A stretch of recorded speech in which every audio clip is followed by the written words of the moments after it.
Retired IPS అధికారి AB Venkateswararao అహంకారిత పూరిత వ్యాఖ్యల్ని YSRCP నేతలు తీవ్రంగా ఖండించారు. కమ్మ కులం ఓట్లతోనే కూటమి అధికారంలోకి రాలేదన్న విషయాన్ని టీడీపీ నేతలు గ్రహించాలని హెచ్చరించారు.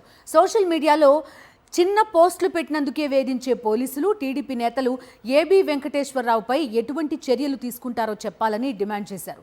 ఇంతకీ ఏబీవీ చేసిన అహంకార పూరిత కామెంట్స్ ఏంటి? ఆయన రిటైర్డ్ ఐపీఎస్ అధికారి. గతంలో చంద్రబాబు ప్రభుత్వంలో చేసిన అవినీతి కారణంగా కేసులు ఎదుర్కొన్నారు. అప్పటి నుంచి వైఎస్ జగన్మోహన్ రెడ్డి అంటే ఏబీ వెంకటేశ్వరరావుకు గిట్టదు. ఈ నేపథ్యంలోనే ఈ నెల తొలి వారంలో కమ్మ సామాజిక వర్గ సమావేశంలో మాట్లాడిన వెంకటేశ్వరరావు మాజీ సీఎం వైఎస్ జగన్ ను తూలనాడుతూ రాయడానికి వీలులేని భాషలో నోటికొచ్చినట్లు మాట్లాడారు. ఓ రిటైర్డ్ పోలీసు అధికారి ఇలా సమాజంలో విద్వేషాలు రెచ్చగొట్టేలా ప్రసంగించడం పట్ల పోలీసు శాఖతో సహా సామాజికవేత్తలు కూడా విస్మయం వ్యక్తం చేస్తున్నారు. ఏబీ వెంకటేశ్వరరావు కులహంకారంతో వైఎస్ జగన్, వైఎస్ రాజశేఖర రెడ్డి మీద కామెంట్స్ చేశారని మండిపడ్డారు వైఎస్ఆర్సీపీ ఎమ్మెల్సీ తలసిల రఘురాం.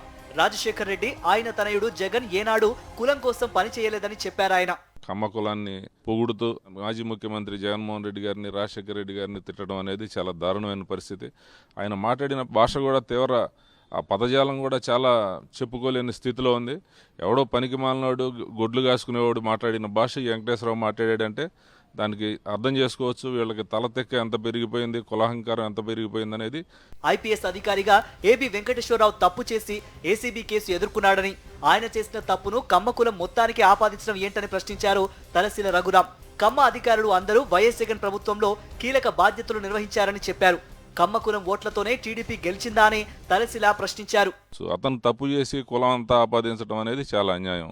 కమ్మ ఆఫీసర్లు అనేక మంది గత ప్రభుత్వంలో పనిచేశారు. మా రాజకీయ నాయకులు కూడా అనేక మంది గతంలో గత ప్రభుత్వంలో పనిచేశారు. వాళ్ళు ఎక్కడా కూడా కులం గురించి ఏ రోజు జగన్మోహన్ రెడ్డి గారిని నిందించిన దాఖలాలు లేవు. పనిగట్టుకొని కొన్ని పత్రికలు కులాన్ని అంటగట్టి ఈ రకంగా ప్రచారం చేసినవి తప్ప జగన్మోహన్ రెడ్డి గారు ఏ రోజు కులం గురించి పట్టించుకోలేదు. ఆయన ప్రతి చోట చెప్పేవాడు కులం మతం అనేది లేదు, నాకు కులం లేదు, మతం లేదని చెప్పేవాడు. దాన్ని ఆచరణలో చూపించిన వ్యక్తి జగన్మోహన్ రెడ్డి గారు.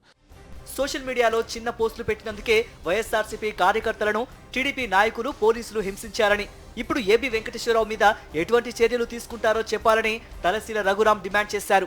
సోషల్ మీడియా పేరుతో చిన్న చిన్న పోస్టులకే మా కార్యకర్తలని, నాయకులను లోపల పెట్టిన వీళ్ళు ఈ ప్రభుత్వం దీనికి సమాధానం చెప్పాలి. వాళ్ళు ఏం చర్యలు తీసుకుంటున్నారు అంటే ఈ వ్యాఖ్యలను వాళ్ళు కూడా సమర్థిస్తున్నారా? చంద్రబాబు, లోకేష్ కూడా ఈ కులం మీద అతను చేసిన వ్యాఖ్యలను సమర్థిస్తున్నారా? అతని మీద ఏం చర్యలు తీసుకుంటున్నారో కూడా ప్రజలకు చెప్పాల్సిన అవసరం ఉంది. వైఎస్ఆర్సీపీ అధ్యక్షుడు మాజీ సీఎం వైఎస్ జగన్ మీద ఏబీ వెంకటేశ్వరరావు చేసిన జుగుప్సాకరమైన వ్యాఖ్యలపై టీడీపీ నేతలు ఎలా స్పందిస్తారో చూడాలి.